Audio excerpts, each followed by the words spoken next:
La Bible avec Raouli. Épisode 22. Étape au désert. 5. Étape au désert. Tabéra. 11. Or, le peuple élevait une lamentation mauvaise aux oreilles de Yahvé, et Yahvé l'entendit. Sa colère s'enflamma, et le feu de Yahvé s'alluma chez eux. Il dévorait une extrémité du camp. Le peuple fit appel à Moïse, qui intercéda auprès de Yahvé, et le feu tomba. On appela donc ce lieu Tabéra, parce que le feu de Yahvé s'était allumé chez eux. Kibroa, Tava, plainte du peuple. Le ramassis de gens qui s'étaient mêlés au peuple fut saisi de fringales. Les Israélites eux-mêmes recommencèrent à pleurer en disant « Qui nous donnera de la viande à manger ?» Ah, quel souvenir!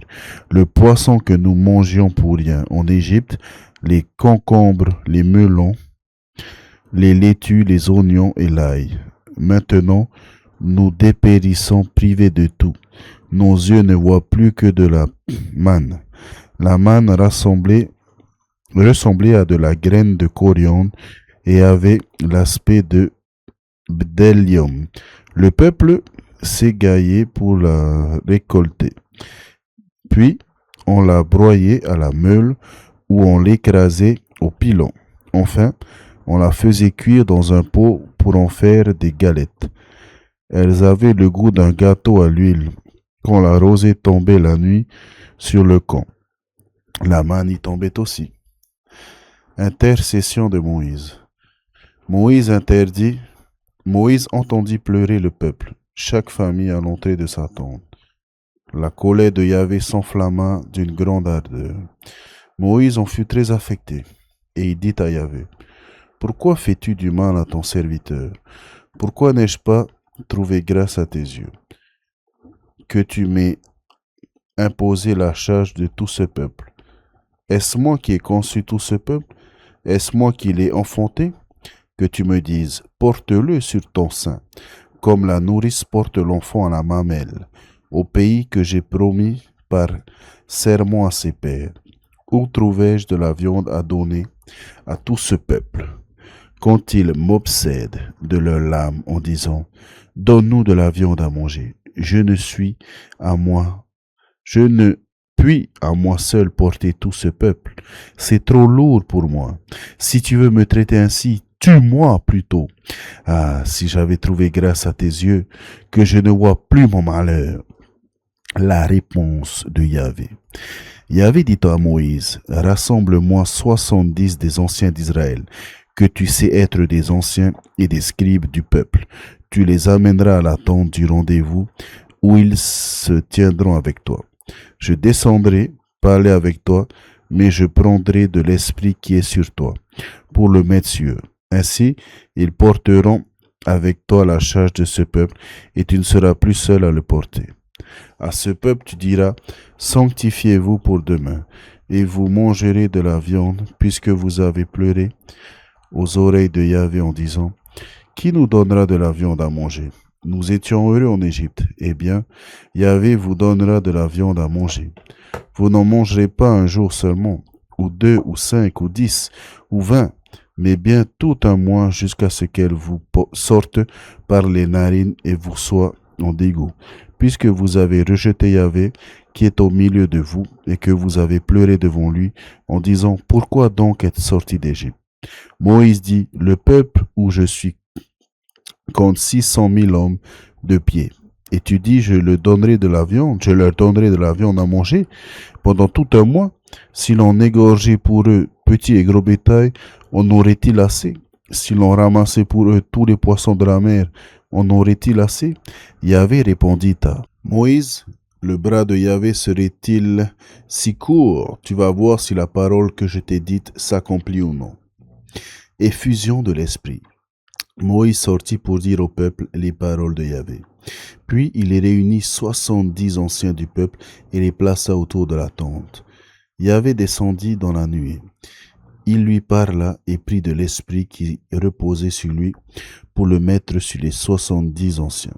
Quand l'esprit reposa sur eux, ils prophétisèrent, mais ils ne recommencèrent pas. 2 hommes étaient restés au camp. L'un s'appelait Eldad et l'autre Médad. L'Esprit reposa sur eux, bien que n'étant pas venus de la tente, ils comptaient parmi les inscrits. Ils se mirent à prophétiser dans le camp. Un jeune homme courut l'annoncer à Moïse. Voici Eldad et Médad, dit-il, qui prophétisent dans le camp. Josué, fils de Nun, qui depuis sa jeunesse servait. Moïse prit la parole et dit, Moïse, mon Seigneur, empêche-les. Moïse lui répondit, serais-tu jaloux pour moi? Ah, puisse tout le peuple de Yahvé être prophète. Yahvé leur donnant son esprit. Puis Moïse regagna le camp et avec lui les anciens d'Israël. Les cailles, envoyés par Yahvé, un vent se leva qui venait de la mer, entraîna des cailles et les précipita sur le camp. Il en avait aussi loin qu'un jour de marche de la part et d'autre du camp. Et sur une épaisseur de 2 coudées au-dessus du sol, le peuple fut debout tout le jour, toute la nuit, et le lendemain pour ramasser des cailles. Celui qui en ramassa le moins en eut 10 muids. Puis ils les étalèrent autour du camp. La viande était encore entre 2 dents, elle n'était pas encore mâchée, que la colère de Yahvé s'enflamma contre le peuple. Yahvé le frappa d'une grande plaie. On donna à ce lieu le nom de Kibro Atava, car c'est là qu'on enterra les gens qui s'étaient abandonnés à leur fringale. De Kibro Atava, le peuple partit pour Asséro et en campa à Asséroth. Myriam et Aaron contre Moïse. 12. Myriam ainsi qu'Aaron parla contre Moïse à cause de la femme Kishute qu'il avait prise, car il avait épousé une jeune Kishute, et ils disent, Yahvé ne parlera-t-il donc qu'à Moïse? N'a-t-il pas parlé à nous aussi? Yahvé entendit. Or Moïse était un homme très humble, l'homme le plus humble que la terre ait porté. Réponse divine. Soudain, Yahvé dit à Moïse, à Aaron et à Myriam, venez-vous-en tous les 3 à la tente du rendez-vous. Ils allaient tous 3, et Yahvé descendit dans une colonne de nuée et se tint à l'entrée de la tente. Il appela Aaron et Myriam, tous 2 s'avancèrent. Yahvé dit, écoutez donc mes paroles. S'il y a parmi vous un prophète, c'est en vision que je me révèle à lui. C'est donc un songe que lui parle. Il n'est pas ainsi de mon serviteur Moïse. Toute ma maison lui est confiée. Je lui parle face à face dans l'évidence, non en énigme, et il voit la forme de Yahvé. Pourquoi avez-vous osé parler contre mon serviteur Moïse? La colère de Yahvé s'enflamma contre eux. Il partit et la nuit quitta la tente. Voilà que Myriam était devenue lépreuse, blanche comme neige. Aaron se tourna vers elle. Elle était devenue lépreuse. Intercession d'Aaron et de Moïse. Aaron dit à Moïse, à moi, mon Seigneur, veuille de nous infliger la peine du péché que nous avons eu la folie de commettre et dont nous sommes coupables. Je t'en prie, qu'elle ne soit pas comme l'avorton dont la chair est à demi rongée lorsqu'il sort du sein de sa mère. Moïse implora Yahvé. Ô Dieu, dit-il, daigne la guérir, je t'en prie. Yahvé dit alors à Moïse, et si son père lui crachait au visage, ne serait-elle pas 7 jours dans la honte, qu'elle soit pendant 7 jours séquestrée hors du camp, et qu'elle y soit admise ensuite à nouveau? Myriam fut séquestrée pendant 7 jours hors du camp. Le peuple ne partit pas avant sa rentrée. Puis le peuple partit de Asséro et alla camper dans le désert de Paran. Reconnaissance en Canaan. 13. Yahvé parla à Moïse et dit, envoie des hommes, un par tribu, pour reconnaître le pays de Canaan, que je donne aux Israélites. Vous enverrez tous leurs princes sur l'ordre de Yahvé. Moïse les envoya au désert de Paran. Ces hommes étaient tous des chefs israélites. Voici les noms. Pour la tribu de Ruben, Shamoua, fils de Zakour.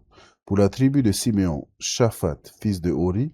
Pour la tribu de Juda, Caleb, fils de Yefouné. Pour la tribu d'Issachar, Igéal, fils de Yosef. Pour la tribu d'Éphraïm, Yoshea, fils de Nun. Pour la tribu de Benjamin, Palti, fils de Raphou. Pour la tribu de Zaboulon, Gadiel, fils de Sodi. Pour la tribu de Joseph, pour la tribu de Manassé, Gadi, fils de Soussi. Pour la tribu de Dan, Amniel, fils de Gemali. Pour la tribu d'Acher, Sétour, fils de Michaël. Pour la tribu de Nephtali, Naï, fils de Vasfi. Pour la tribu de Gad, Geouel, fils de Maki. Tels sont les noms des hommes que Moïse envoya à reconnaître le pays. Puis, Moïse donna à Yeshua, fils de Nun, le nom de Josué. Moïse les envoya reconnaître le pays de Canaan. Montez au Negueb. Montez ensuite dans la montagne. Voyez ce qu'est le pays, ce qu'est le peuple qui l'habite. Fort ou faible, clairsemé ou nombreux, ce qu'est le pays où ils habitent. Bon ou mauvais, ce sont les villes où ils habitent, camps ou villes fortifiées, c'est que le pays fortifié ou pauvre, boisé ou non. Ayez bon courage, prenez des produits du pays. C'était l'époque des premiers raisins. Ils montèrent reconnaître le pays depuis le désert de Cain jusqu'à Rehob. L'entrée de Hamath. Ils montèrent par le Negueb et parvinrent à Hébron, où se trouvaient Aïmam, Shedai et Talmaï, les Anakim. Hébron avait été fondé 7 ans avant Tanis d'Égypte. Ils parvinrent au val d'Eshcol et ils coupèrent un serment et une grappe de raisin qu'ils emportèrent à deux sur une perche ainsi que des grenades et des figues. On appela ce lieu val d'Eshcol à cause de la grappe qui avait coupé les Israélites. Le rapport des envoyés. Au bout de 40 jours, ils revinrent de cette reconnaissance du pays. Ils allaient trouver Moïse, Aaron et toute la communauté d'Israël dans le désert de Paran à Kadès.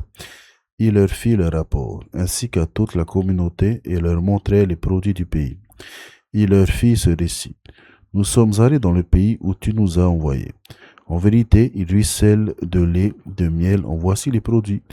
Toutefois, le peuple qui habite est puissant. Les villes sont fortifiées, très grandes. Nous y avons même vu des descendants d'Anak. Les Amalécites occupent la région de Negueb, les Hittites, les Amorites et les Jébuséens, la montagne, les Cananéens, le bord de la mer et les rives du Jourdain. Caleb à Rougan, le peuple assemblé près de Moïse. Il faut marcher, disait-il, et conquérir ce pays. Nous en sommes capables. Mais les hommes qui l'avaient accompagné répondirent, nous ne pouvons pas marcher contre ce peuple, car il est plus fort que nous. Et ils se mirent à décrier devant les Israélites le pays qu'ils avaient été reconnaître. Le pays que nous sommes allés reconnaître est un pays qui dévore ses habitants. Tous ceux que nous y avons vus sont des hommes de haute taille. Nous y avons aussi vu des géants, les fils d'Anak, descendants des géants. Nous faisions l'effet de sauterelles, et c'est bien aussi l'effet que nous leur faisions. Révolte d'Israël. 14. Alors toute la communauté éleva la voix. Ils poussaient des cris, et cette nuit-là le peuple pleura. Tous les Israélites murmurent contre Moïse et Aaron, et la communauté tout entière leur dit que nous nous sommes morts au pays d'Égypte, que nous ne sommes-nous morts du moins en ce désert. Pourquoi Yahvé nous mène-t-il en ce pays pour nous faire tomber sous l'épée, pour livrer en butin nos femmes et nos enfants? Ne vaudrait-il pas mieux retourner en Égypte? Et ils disaient l'un à l'autre, donnons-nous un chef et retournons en Égypte. Devant la communauté assemblée des Israélites, Moïse et Aaron tombèrent la face contre terre. De ceux qui avaient exploré le pays, Josué fils de Nun et Caleb fils de Jephunné déchiraient leurs vêtements. Ils dirent à toute la communauté des Israélites, le pays que nous sommes allés reconnaître est un très bon pays. Si Yahvé nous est favorable, il nous fera entrer en ce pays et nous le donnera. C'est une terre qui ruisselle de lait et de miel. Nous ne regimbons pas contre Yahvé. Et n'ayez pas peur, vous du peuple de ce pays, car nous n'en ferons qu'une bouchée. Leurs ombres protectrices les a quittés, tandis que Yahvé est avec nous. N'ayez donc pas peur. Colère de Yahvé et intercession de Moïse. La communauté tout entière parlait de les lapider quand la gloire de Yahvé apparut dans la tente du rendez-vous à tous les Israélites. Et Yahvé dit à Moïse, Jusqu'à quand ce peuple va-t-il me mépriser? Jusqu'à quand refusera-t-il de croire en moi, malgré les signes que j'ai produits chez lui? Je vais le frapper de la peste, je le déposséderai, mais de toi je ferai une nation plus grande et plus puissante que lui. Moïse répondit à Yahvé, mais les Égyptiens ont appris que par ta propre force, tu as fait sortir de chez eux ce peuple. Ils l'ont dit aux habitants de ce pays. Ils ont appris que toi, Yahvé, tu es au milieu de ce peuple, à qui tu te fais voir face à face, que c'est toi, Yahvé, dont la nuée se tient au-dessus d'eux, que tu marches devant eux, le jour dans une colonne de nuée, la nuit se peuple comme un seul homme. Les nations qui ont entendu parler de toi s'en vont dire, Yahvé n'a pas pu faire entrer ce peuple dans le pays qu'il lui avait promis par serment. Aussi l'a-t-il massacré au désert? Non, que maintenant la force de mon Seigneur se déploie, selon ta parole. Yahvé est lent à la colère et riche en bonté. Il tolère faute et transgression, mais il ne laisse rien impuni. Lui qui châtie la faute des pères sur les enfants, jusqu'à la 3e et la 4e génération. Pardonne donc la faute de ce peuple selon la grandeur de ta bonté, tout comme tu l'as traité depuis l'Égypte jusqu'ici. Pardon et châtiment. Yahvé dit, je lui pardonne, comme tu l'as dit. Mais je suis vivant, et la gloire de Yahvé remplit toute la terre. Tous ces hommes qui ont vu ma gloire et les signes que j'ai produits en Égypte et au désert, ces hommes qui m'ont déjà 10 fois mis à l'épreuve sans obéir à ma voix, ne verront pas le pays que j'ai promis par serment à leur père. Aucun de ceux qui me méprisent ne le verra. Mais mon serviteur Caleb, puisqu'un autre esprit l'a animé et qu'il m'a parfaitement obéi, je le ferai entrer dans le pays où il est allé. À la descendance la possédera, et sa descendance la possédera. Les Amalécites et les Cananéens habitent dans la plaine. Demain, faites demi-tour et retournez au désert, dans la direction de la mer de Seuf. Yahvé parla à Moïse et à Aaron. Il dit, jusqu'à quand cette communauté perverse qui murmure contre moi? J'ai entendu les plaintes que murmurent contre moi les Israélites. Dis-leur, par ma vie, oracle de Yahvé, je vous traiterai selon la parole même que vous avez prononcée à mes oreilles. Vos cadavres tomberont dans ce désert. Vous tous les recensez, vous tous qu'on a dénombrés depuis l'âge de 20 ans et au-dessus, vous qui m'avez murmuré contre moi. Je jure que vous n'entendrez pas dans ce pays où, levant la main, j'avais fait serment de vous établir. Mais c'est Caleb, fils de Yéphuné, c'est Josué, fils de Nun, ce sont vos petits-enfants dont vous avez dit qu'ils seraient livrés en butin. Ce sont eux que j'y ferai entrer et qui connaîtront le pays que vous avez dédaigné. Pour vous, vos cadavres tomberont dans ce désert, et vos fils seront nomades dans le désert pendant 40 ans, portant le poids de votre infidélité, jusqu'à que vos cadavres soient au complet dans le désert. Vous avez reconnu le pays pendant 40 jours. Chaque jour, vous avez une année 40 ans. Vous porterez le poids de vos fautes, et vous saurez ce que c'est que m'abandonner. J'ai parlé, moi Yahvé, c'est ainsi que je traiterai toute cette communauté perverse réunie contre moi dans ce désert. Même il n'en manquera pas un, c'est là qu'ils mourront. Ces hommes que Moïse avait envoyés reconnaître le pays, à qui à leur tour avait excité toute la communauté d'Israël à murmurer contre lui en décriant le pays. Ces hommes qui décriaient malignement le pays furent frappés de mort devant Yahvé. Des hommes qui étaient allés reconnaître le pays. Seul Josué, fils de Nun, et Caleb, fils de Yéphuné, restèrent en vie. Vaine tentative des Israélites. Moïse rapporta ces paroles à tous les Israélites, et le peuple fit de grandes lamentations. Puis s'étant levé de bon matin, ils montèrent vers le sommet de la montagne en disant, « Nous voici qui montons vers ce lieu, à propos duquel Yahvé a dit que nous avions péché. » Moïse répondit, « Pourquoi transgressez-vous l'ordre de Yahvé? Cela ne réussira pas, ne montez point, car Yahvé n'est pas au milieu de vous. Ne vous faites pas battre par vos ennemis.